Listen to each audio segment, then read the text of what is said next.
ایک ماں اپنے یتیم بچوں کے لیے آخری بار چولہا جلانے کی کوشش کر رہی تھی۔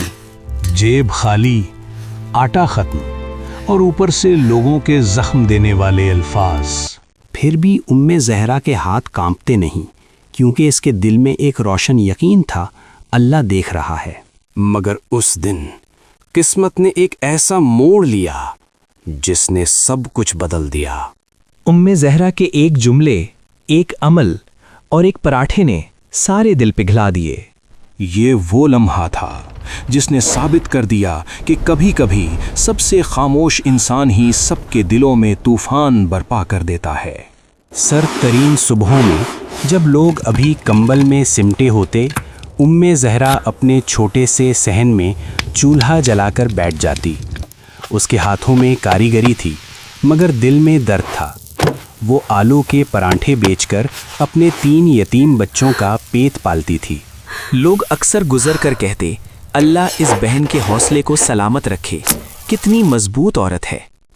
زہرا کے مضبوط چہرے کے پیچھے ایک غم چھپا تھا۔ اس کا شوہر ایک حادثے میں جاں بحق ہو چکا تھا۔ اس کے پاس زیادہ کچھ نہ تھا، مگر پھر بھی اس کا دل دوسروں کے لیے ہمیشہ کشادہ رہتا۔ پھر بھی چند زبانیں ایسی تھیں جو خاموش نہ رہتیں۔ ان میں سر فہرست تھی خطیرہ بی بی۔ وہ اکثر طنز کرتی، پراٹھے بیچ کر کیا محل بنائے گی؟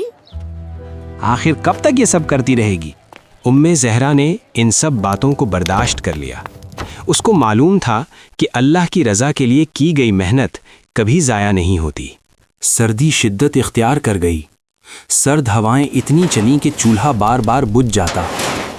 زہرا نے ٹین کی پرانی چادر سے چولہے کے گرد حفاظتی انتظام کیا اور کام جاری رکھا۔ مگر ایک دن آٹا اور آلو تقریباً ختم ہو چکے تھے اور جیب خالی تھی۔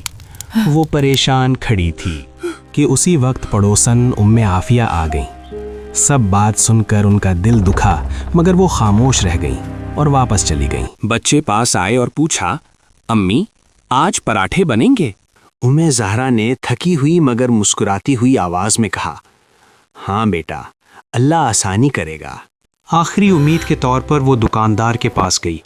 دکاندار نے اس کی حالت دیکھ کر اضافی آٹا اور آلو دے دیے۔ خطیرہ بی بی پھر بھی چہمگوئیاں کرتی رہیں، یہ عورت اب قرض پر گزارا کرے گی۔ زہرا نے اس جسارت کا جواب دینے کو مناسب نہ سمجھا۔ گھر آ کر اس نے آٹا گوندھا، بچے آلو چھیلنے لگے اور گھر میں امید کی خوشبو دوبارہ پھیل گئی۔ آج پراٹھوں کی خوشبو معمول سے کہیں زیادہ لذت بھری تھی۔ گاہکوں کی لائنیں لگ گئیں۔ اچانک اسی رش کے دوران ایک چھوٹا بچہ دھڑام سے گر پڑا۔ اس کے ہاتھ سے پکڑا ہوا پراٹھا مٹی میں جا گرا۔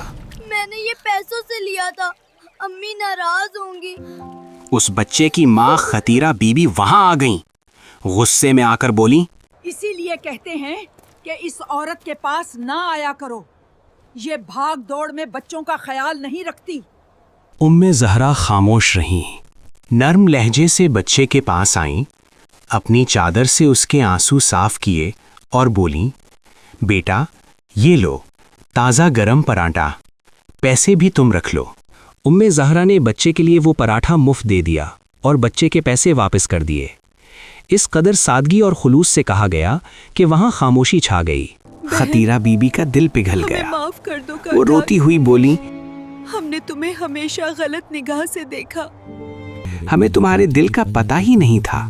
جو لوگ پہلے تماشائی بنے کھڑے تھے ایک ایک کر کے آگے آئے اور کہنے لگے، اللہ تمہارے ہاتھ میں برکت دے، تمہاری کمائی میں اضافہ کرے۔ اللہ تمہارے ہاتھ میں برکت دے۔ عافیہ بھی آنکھیں نم کیے کھڑی تھیں۔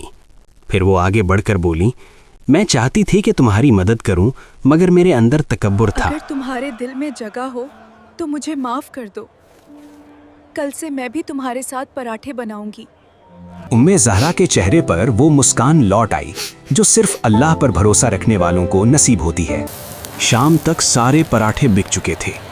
جب زہرا نے کمائی دیکھی تو آنکھیں نم ہو گئیں۔ بچوں نے پوچھا، امی آپ کیوں رو رہی ہیں؟